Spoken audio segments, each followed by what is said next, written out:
ओम काळेश्वरी ओम नमो भगवती आई राजा उदे उदे सदानंदीचा उदे उदे. मित्रांनो, खूप लोकांचा फोन मला येतो की गुरुजी, आम्ही या देवाऱ्यावरती गेलो आणि तिथे गेल्यानंतर आम्हाला सांगितलं की वारं येतंय.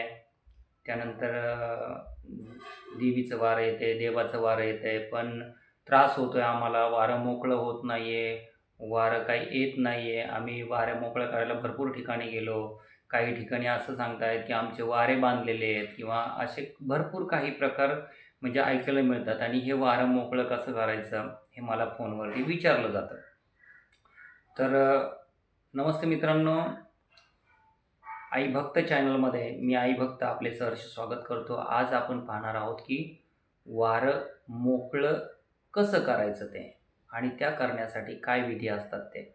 आता वारं मोकळं करणं, आता तुम्ही मला फोनवरती विचारताय की वारं मोकळं कसं करायचं आहे. आता वारं मोकळं करताना तुम्ही फोनवर विचारल्यानंतर फोनवरती वारं मोकळं करणं हे शक्य म्हणण्यापेक्षा एक थोडासा चान्स आहे, थोडासा. फक्त ते तुम्हाला झलक दाखवू शकते, एवढंच मी करू शकतो. परंतु ज्यावेळेस तुम्ही साक्षात गादीवरती याल, गादीवरती आल्यानंतर मग आपण त्याला वारं आहे का नाही हे पहिलं व्हेरिफाय करून घेणं गरजेचं आहे. ते चेक करणं गरजेचं आहे, की जर वारंच असेल तर ते येईल किंवा वाऱ्याच्या नावाखाली कधी-कधी असं होतं, की अंगामध्ये असलेली जी निगेटिव्ह एनर्जी आहे, म्हणजे एखादं भूत असेल, प्रेत असेल, पिशाच असेल किंवा कोणी करणी केलेली असेल, चेडा सोडलेला असेल, तर अशा गोष्टीसुद्धा देव्हाऱ्यावरती येऊन खेळतात. त्याच्यामुळे जर तुम्हाला एखादा देवऋषी सांगत असेल, की गुरुजी माझं वारं मोकळं होत नाही आहे, गुरुजी माझं वारं मोकळं होत नाही आहे किंवा वारं आहे तुम्हाला, असं जर सांगत असेल ना, तर त्याची पहिली शहानिशा करा, की खरंच वारं येतंय का? सात्विक वारं ज्यावेळेस येतं, सात्विक म्हणजे काय? देवादिकांचं वारं ज्यावेळेस येतं, ते वारं कशा पद्धतीने असतं आणि भूत-प्रेताचं वारं कसं असतं, हेही तुम्हाला मी मागच्या व्हिडिओमध्ये सांगितलेलं आहे, की भूताचं वारं कसं आणि देवाचं वारं कसं, हे मी त्या व्हिडिओमध्ये सांगितलेलं आहे. तरीसुद्धा काही वेळेस असं होतं, की आता बघा, काही देवांचे म्हणजे आई काळूबाईचे राखणदार धावजी पाटील आहे. त्या धावजी पाटलांच्या अंडरमध्ये काही चेडेगोटे काम करतात, गंगाजी बाबांच्या अंडरमध्ये चेडेगोटे काम करतात आणि मग हे चेडेगोटे जे आहेत ना, हे कधी-कधी सात्विक रूपाने सुद्धा काम करतात. कसं? सात्विक रूपाने. या वाईट शक्ती आहेत, या तामसी शक्ती आहेत. परंतु आईला ती काय म्हणतात ना, गोतावळा असल्यासारखं आहे ते आईचा. त्याच्यामुळं आईला आई जर यायची असेल ना, तर कधी-कधी काही बला जर यायची असेल, तर कधी-कधी संकट येणार असेल, तर आपल्याला आईच्या अगोदर हे चेडेगोटे जे आहेत, ते पण चांगल्या गोष्टीसाठी, आपल्या संरक्षणासाठी पण आपल्याकडे येतात आणि दर्शन देऊन जातात. तर चला, हा व्हिडिओ काय म्हणतात ना, विषय वेगळा आहे. तो नंतर आपण पाहू शकतो. परंतु मग हे जे चेडेगोटे आल्यानंतर पण मग काय होतं, की देवाऱ्यावरती खेळता आपल्याला कुठं सापडत नाही. आपण इकडं जातो, तिकडं फिरतो, पण लोकं सांगत नाही आहे. मग हे पण सांगणं गरजेचं आहे किंवा मुळात म्हणजे काय आहे, की लोकांना सापडत नाही आहे. आणि ते सापडणं खूप महत्त्वाचं आहे. मग त्याच्यामुळे काय होतं, की आता ज्यावेळेस आपण वारं मोकळं करायचं, तर वारं मोकळं करताना मुळात म्हणजे ज्या व्यक्तीच्या अंगामध्ये संचार येणार आहे किंवा येत आहे किंवा ज्याचं वारं बंद केलेलं आहे, ठीक आहे. तर त्या व्यक्तीचं पूर्णपणे मन हे प्रसन्न असायला पाहिजे. मनामध्ये कुठलीही काय म्हणतात ना, मनाची एकाग्रता पाहिजे. मनामध्ये कुठलेही डोक्यामध्ये विचार न करता ते मन फक्त देवाकडे फोकस असेल किंवा देवाकडे असेल, तर आपलं वारसंचार भरायला वेळ लागत नाही आहे. मुळात म्हणजे ज्यावेळेस काही बंधनं केले जातात, त्या बंधनासाठी तुमच्या शरीरावरती लिंबाद्वारे ते बंधनं तोडली जातात. पूर्ण शरीर म्हणजे आदिमाया शक्तीला मोकळी केली जाते आणि दुसरी गोष्ट त्याच्यात ज्यावेळेस पंचामृत म्हणतो आपण, त्या पंचामृताची अंघोळ घालून, आता पंचामृताची अंघोळ घालताना त्या जो व्यक्तीचं वारं येतंय किंवा ज्याच्या शरीरामध्ये देवी येते, अशा व्यक्तीला काय केलं जातं, त्याच्या शरीराची अंघोळ घातली जाते. परंतु त्याच्या शरीरामध्ये जी आई जगदंबा आहे, काळूबाई आहे, लक्ष्मी आहे, रेणुका माता आहे, यल्लम्मा आहे किंवा जो कोणी देव आहे, त्या देवाचा साक्षात अभिषेक केला जातो. आणि तो अभिषेक म्हणजे ती आदिमायेचा, सतीचा, आदिमाया शक्ती पार्वतीचा तो अभिषेक केला जातो.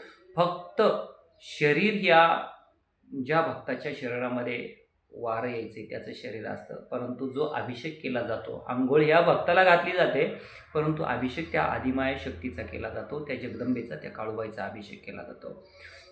आणि नंतर त्या देवीला ओवाळलं जातं. अगोदरही ओवाळलं जातं, नंतरही ओवाळलं जातं.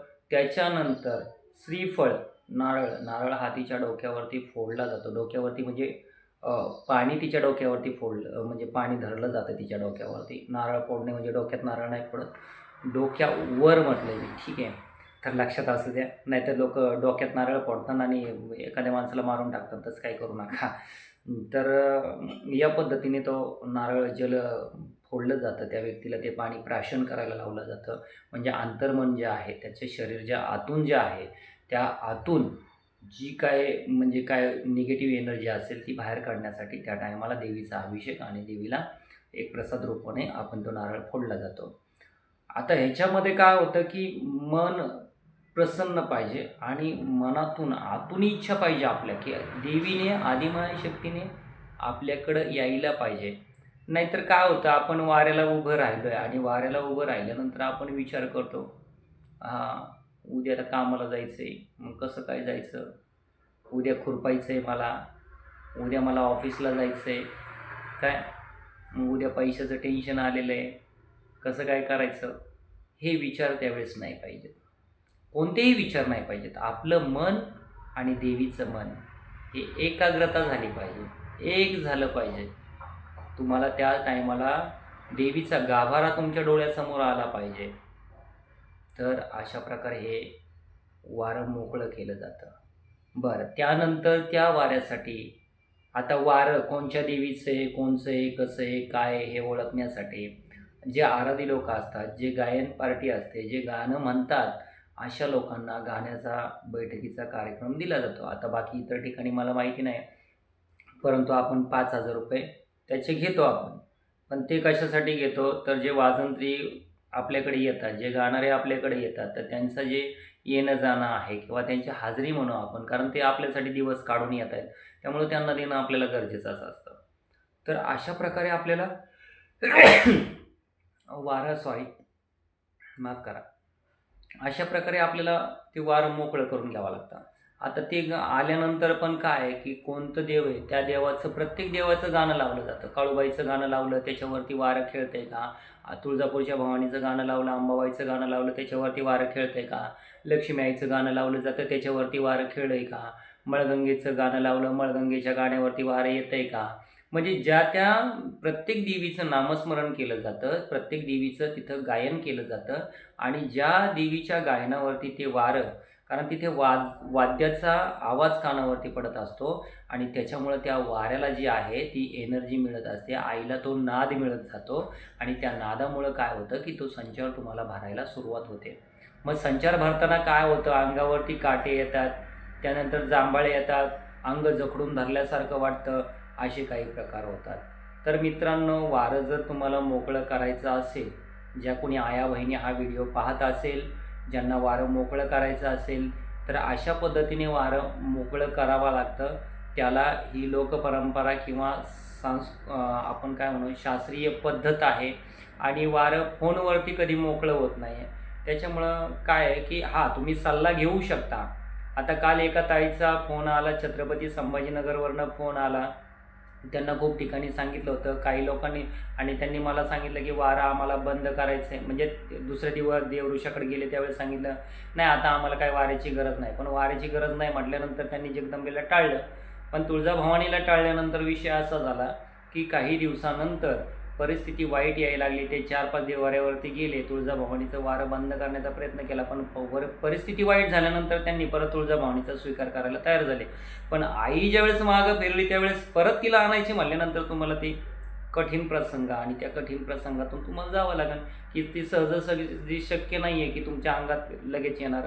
मी तेच म्हणतो की तो बाजारचा भाजीपाला नाही की मार्केटमध्ये गेले, 1 किलो टमाटे द्या, 1 किलो कांदे द्या, 1 किलो बटाटे द्या, घेऊन आलो घरी, केली भाजी, खाल्ली, असं नाही आहे.